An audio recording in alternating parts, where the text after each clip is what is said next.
Welcome to the Outdoors with Roy. We're here at Quinta Mazatlan, the City of McAllen's World Birding Center. It's a real treasure in our own backyard.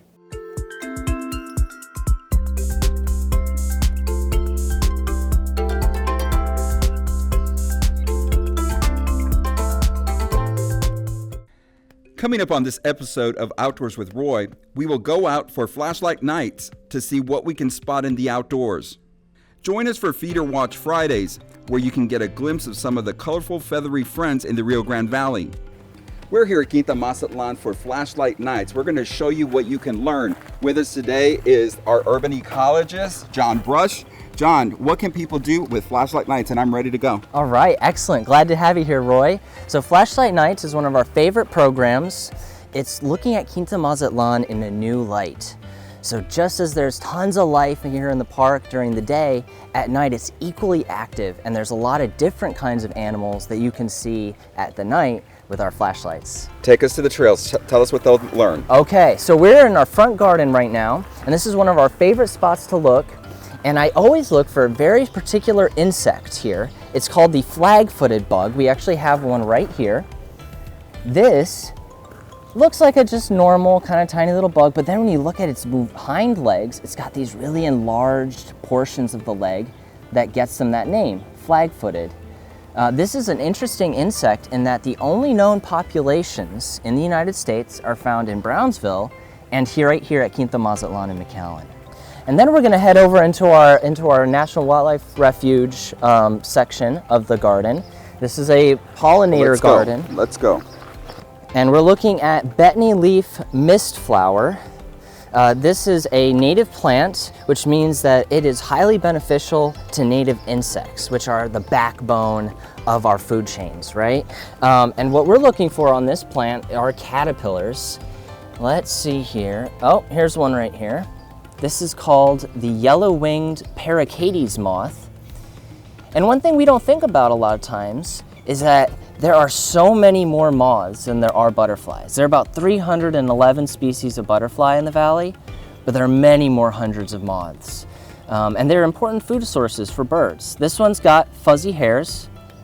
Now, some caterpillars with fuzzy hairs you don't want to be touching because they can sting you.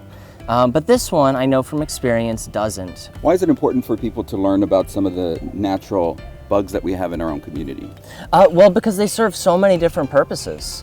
They're food for other wildlife. They're important pollinators of our plants and our crops.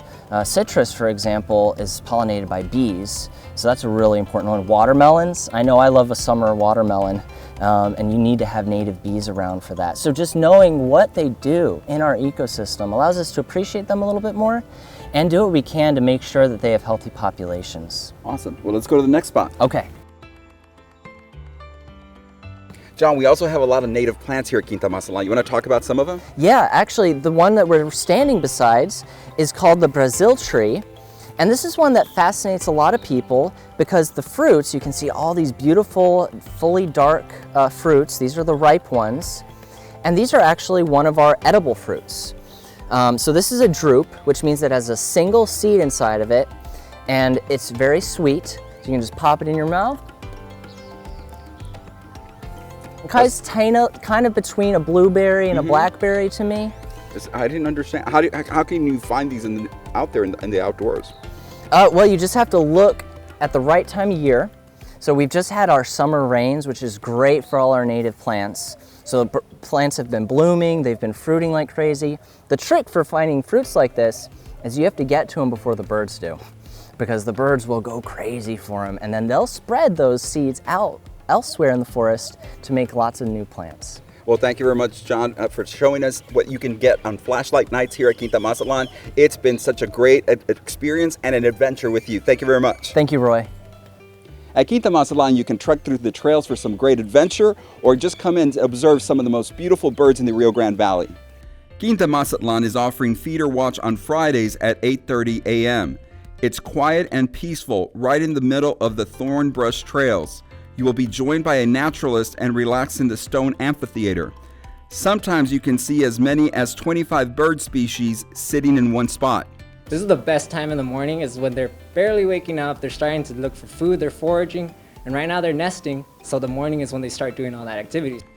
If you're lucky, you'll see the green jay or chachalacas, or other critters like this javelina who call Quinta home. For more information about their other programs, check out their website at www.quintamazatlan.com. That wraps up our first edition of Outdoors with Roy. We hope you enjoyed it, and we invite you to join us at any of our city parks, hike and bike trails, or our city facilities like Quinta Mazatlan. It's a treasure in our own backyard. For the City of McAllen, I'm Roy Cantu.